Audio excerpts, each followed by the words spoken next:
Hi, everybody. Hey, it's Donna Reed here in the Cactus Lounge in Tucson, Arizona. And I traveled with Up With People 1976A. And today I have a super special friend of mine, Roxanne Miles. Yay! Who's Yay. joining me from Milwaukee, Wisconsin. Hi, Roxanne. Hi, Donna. I'm glad we could get together and I could figure out how to I do know. all. Do the Zoom thing. Everybody in our generation is like dealing Right. with this. Yeah. I don't practice much anymore, so That's true. That's true. So there are some questions that I kind of asked everybody. Clearly, I just said you live in Milwaukee, and I'm gonna tell you something that you may or may not know about these podcasts, Zoom things, YouTube, whatever. I don't know what I'm doing. right. So I had some people ask me at the reunion why I started these or what I was doing. And I want you to know that you were the person that was in my mind when I decided to do these. Yeah. Because I think that there are stories that we know from a lot of people through the years. And they're not the rich and famous, and they're the people that are the everyday heroes. And I know so much about orange dresses in the back row. Absolutely. Yeah. And who went on to do what and why? So why don't you tell everybody when you traveled? I traveled with Donna in 76A. And at the time that I traveled, I had just finished college, unlike Donna, who just finished high school. Yes. And so I was 23 when I traveled. And it was an adventure year. Nowadays, people have gap years before they go to college. I had a gap year before I had to go to work. Right. So tell me, because I don't know that I know this. When did you see a show? Like, did you see them through high school or sing out, or what was your first experience? Well, I learned the song Up With People, I think in junior high. Really? And when I went from 8th grade to high school, I went to a suburban high school in Milwaukee, and I was asked by one of the girls in choir, hey, would you like to be in Sing Out Milwaukee? And I talked to my parents about it. And I think I'd seen Up With People on TV also. But I thought this sounded great, but it was downtown, and it was the fall of 1967, after there had been social unrest, as we say now, in the city of Milwaukee, and my parents didn't want me to go downtown. They didn't have any problem with singing in a community group or whatever, but it wasn't something that I was allowed to do. And then I think I probably saw them on TV, and then I went to college, and between my first senior year and my second senior year, as I was on the 5-year plan, I worked at Girl Scout camp, and then the girls who were all going to the University of Wisconsin at Eau Claire, we decided we'd do something. All the camp girls would do something together, and we chose to go to Up With People in September of my final senior year. And I was like mesmerized, and I thought, this is fabulous. And I interviewed with Robin Welsh and Stephanie Cruz. Really? Now, so do you remember the two that interviewed me, and Sam Lanham gave me the vocal thing, and I was a music major. So I don't think they asked me to. You knew that? I don't think I knew who interviewed you. So for me, I saw 75C. Do you remember whether it was 75B or A, or we'll have to ask those guys? It was a big group, so it may have been one of the, when they were all together. Okay. Yeah. There were 3 casts that made up like B, and I don't remember. Yeah. Oh, that's fun. A lot of the same Yeah, names I that, know. yeah, when I just talked to Sharon Diedrich the other day, she Mhm. said we were both at the same show and pretty much like interviewed at, and didn't know that. That's just so weird to think about. So, Yeah, that is all right. So you were a music major and, music did education. music education. Did your parents help pay your way? Did you have to do fundraising? What happened from that perspective? Wait, before you answer, tell the world how much it cost when we traveled. Remember? $3,000, right? I What, think 39 or 3,600 or something like that. $3,900, or it was Yeah. $4,000. Yeah. My parents didn't have the money, as my brother was already in college. And granted, stuff didn't cost a lot of money then. I think my freshman year of college, room, board, and tuition for a year was $1,700 at a state school in Wisconsin for an in-state resident. But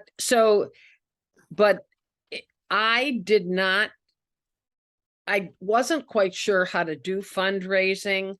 And in those days, if your parents paid for it, it was not tax deductible. But if Right.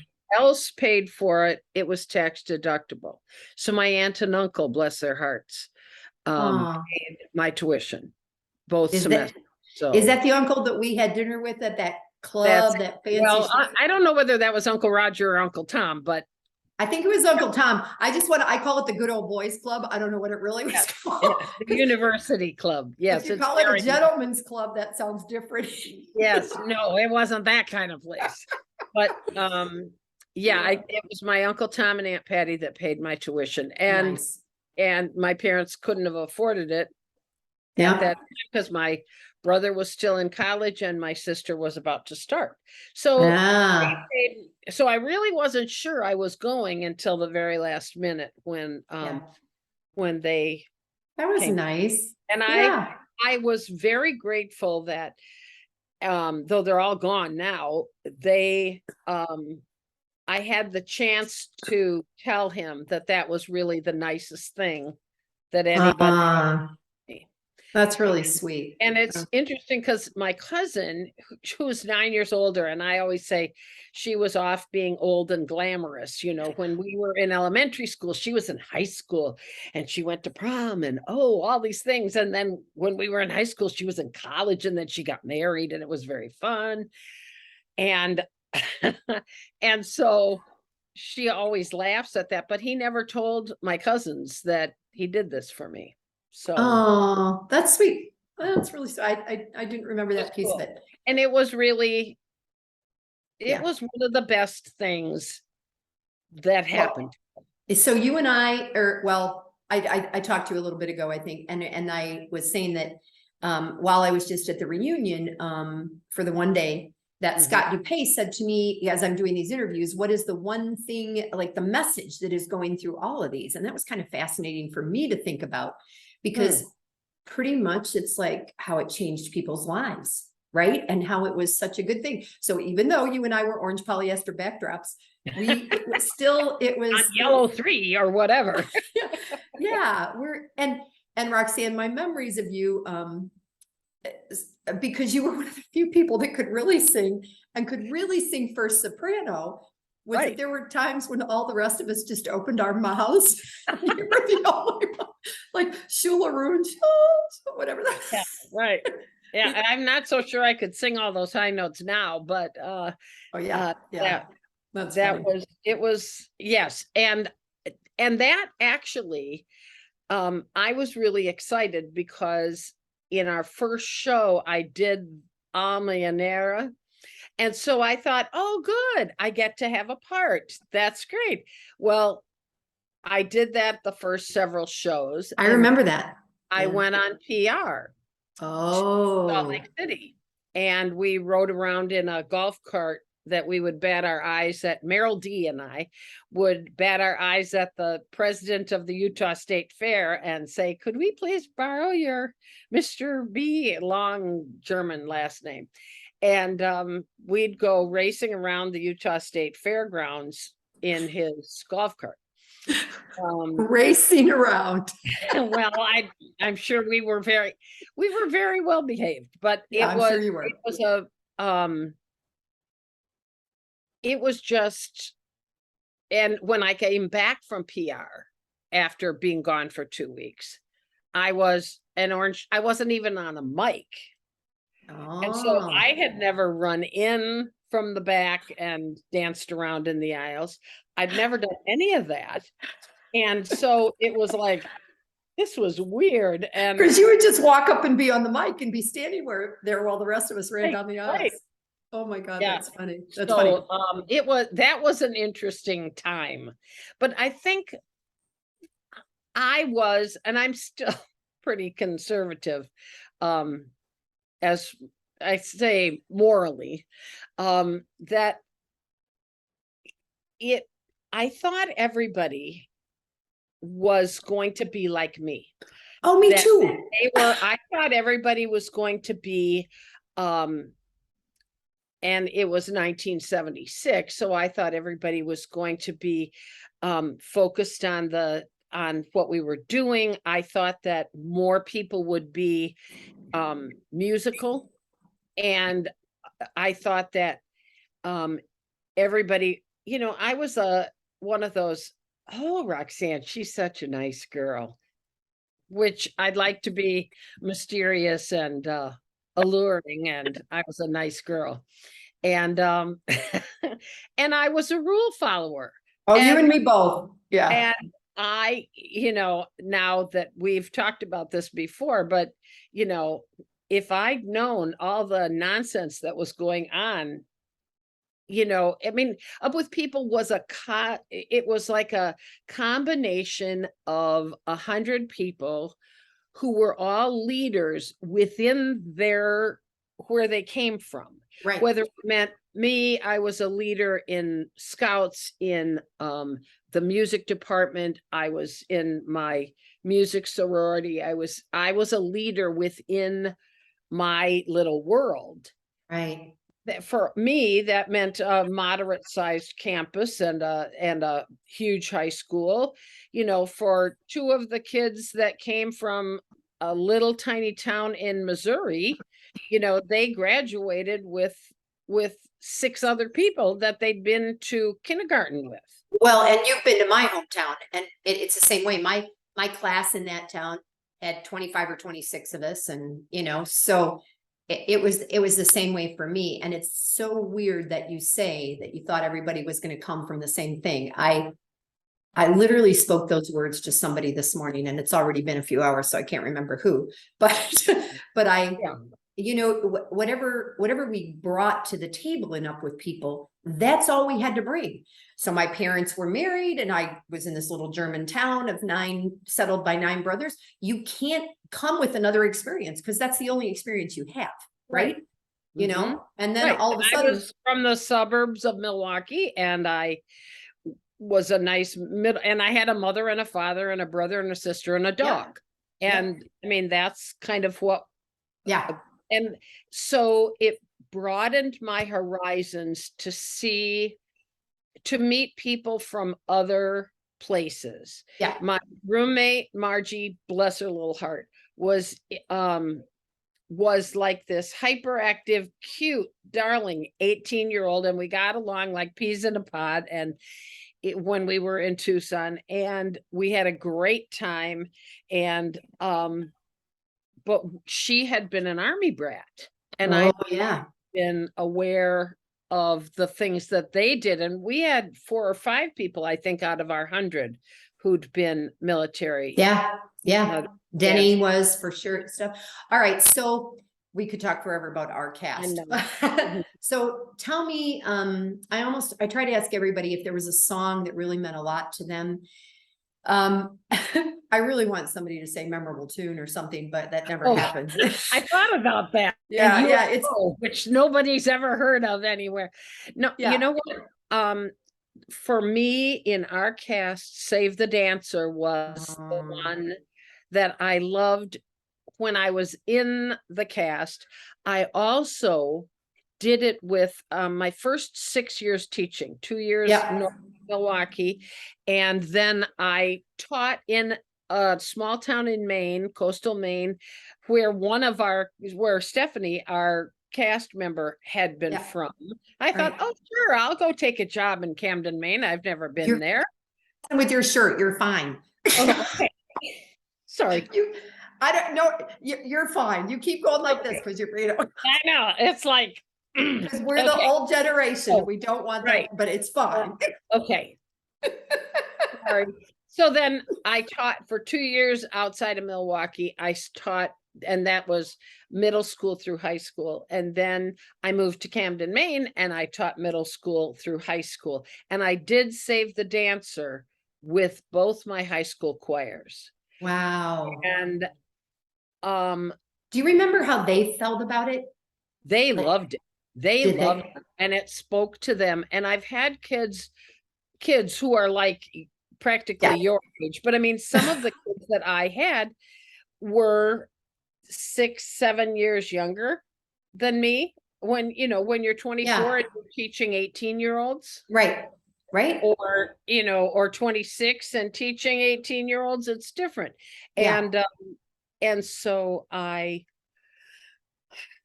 did Save the Dancer, and it was really, really moving to them. And some of them have said in years since, I remember that song. And do you remember in Mexico City how I think it was maybe Lynn that was dancing, Lynn Morris, and it was projected on a screen, I think, and it was we just saw the shadow of the dancer or a silhouette of a dancer. That was a great song. Yeah. Sam sang that a couple times too. Sam, like, yeah. Mm-hmm. Yeah.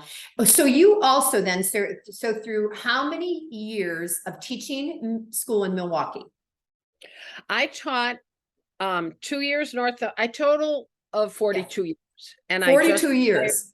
42 years. And I retired a year ago in June. So that's in June of 2021. So in one of the lost years of COVID. Yeah. I taught virtually completely from the shutdown in March through the end of the school year. I had to submit lessons plans, and I sent it out to the kids, and nobody ever did the lessons as far as I knew, but I had to learn a lot of experience. I'm fussing with my shirt. And so I taught then, and then we were given Google training and Zoom training and a bunch of other stuff. Right. Between 2020 and the spring or the summer of 2020, we did that. And then I went back to school in the fall of 2020 and taught another year, where I taught 6 classes, 2 of them virtual. So I'd teach 2 classes. I'd have 2 classes virtually around my lunchtime. And then I taught 2 more, and I learned a lot. So you and I, through the years, I know where you've lived, and I know that you stayed in a specific place to be able to teach in the Milwaukee city schools, right? The Milwaukee public schools. Right. And then I came back from Maine and I taught in Milwaukee public schools. Right. And I taught in downtown Milwaukee. That's what I wanted to. Go ahead. No, that's what I wanted to bring up, because I know that you taught in a very then integrated school, very different from where you grew up, right? Oh yeah, I grew up in the suburbs, and so but then when I did student teaching, and my daughter is just arriving. So I don't know whether you want to pause this. No pausing. Just tell Emily, take her dog, go in the other room. Go in the other room. I love you very much. I'm having a Zoom recording with. Unless she wants to go get your dress on and bring it out and show everybody. Ooh, no. Emily. All right. So, now I have no idea where. Okay. So what I wanted to get to is the integration, of where your life went. I grew up in an all-white suburb. The Black people that I knew were cleaning ladies, and I didn't know. And And it's funny because when I think back on being asked to be in Milwaukee sing or in Sing Out Milwaukee, Sing Out Milwaukee. that it was one of the few Black girls that were in my high school, and we were in freshman choir together. Oh, wow. But and then I went to school in northern Wisconsin, so that was not, I never knew there were so many Mary Catherines, Mary Rose, Mary Elizabeths. I never knew there were so many Catholics in the world, because I grew up in a predominantly Jewish, half and half Jewish Christian neighborhood, and that was my reality. And then I went to Eau Claire, and everybody's Lutheran, varieties of Lutheran. So I learned a lot there. Do you think that you're experiencing up with people? We talked about, where you were born and how you were raised. Mm-hmm. And then you travel the world and you're like, oh, everybody's really different. We're not all the same. Do you feel like that helped you in the moving forward in the schools that you worked in, and with the kids, and with understanding their lives and their world and things? I think so. And I also had the chance to listen to people who had been in the school. Now, I was in a citywide magnet school, and so we had kids from the East Side, white kids from the East Side, and neighborhood kids, and all sorts. We predominantly had Black and white kids at the beginning. I was at that school for 21 years, and by the end it was like 95% Black, and then we had about 5% Hmong and a few white families, but I learned a lot by listening to teachers' aides that we'd stay after school, and I'd ask them questions about, why does this kid say this, and what does this mean? And I learned by listening to other people and learning their stories. Not only other teachers, but predominantly the aides who, were in our classrooms helping out, and they would work with. And the thing that I think separates most of us or not separates, but the thing that I found most interesting was the difference between people who have who are financially secure and people who live in poverty. Right. After being in Milwaukee for 20 years, I went and taught in Kenosha for the last 15 years of my teaching career. And Kenosha is on the Illinois-Wisconsin border, so about 40 minutes. And the kids looked different in that it was about a third Black, a third Hispanic, and a third white. But there was a big difference between the kids who were came from secure, intact families, and the ones who were living in poverty. We pulled from several trailer parks, and that's a whole different, and poverty does things to kids and their attitudes and their value of education. And so it was very different from where I grew up.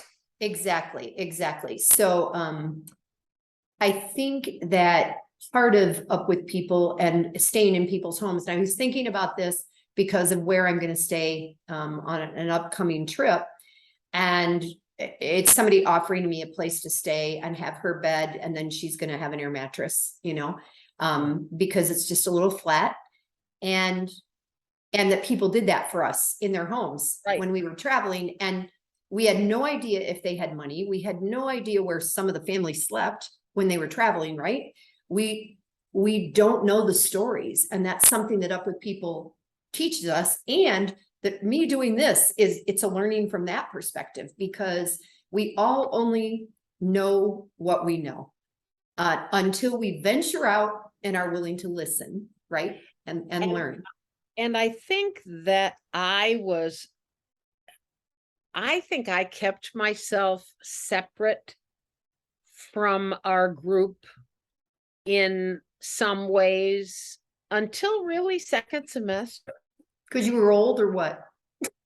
I think because I was old and a rule follower, which apparently didn't, we weren't supposed to drink, smoke, or pair off, and I did not. And though I do remember them reading on the bus where they'd say, okay, we're coming into Colorado, blah, blah, blah, blah, blah, blah, blah.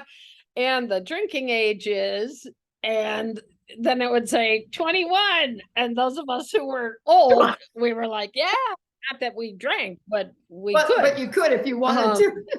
Yeah, I could if I wanted to. Oh my gosh, And that's or funny. gamble. Yeah. Or gamble. Oh, Yeah. I can't even imagine that. Go ahead. No, I was So- going to say that in Echo, Nevada, our host family picked us up, and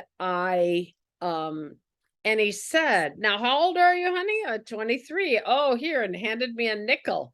Put it in the slot machine. So I put it in the slot machine, and 3 nickels came out. I thought, Were you "Whoa, this is addicted? cool. Put those 3 nickels back, got nothing. And I learned a lesson. And I'm not big on gambling as it is. You know what? But that was like one of those weird things that, Yeah. people say, well, I like to go to the casino. No, because you put, 3 Oh. nickels come out, they're gone.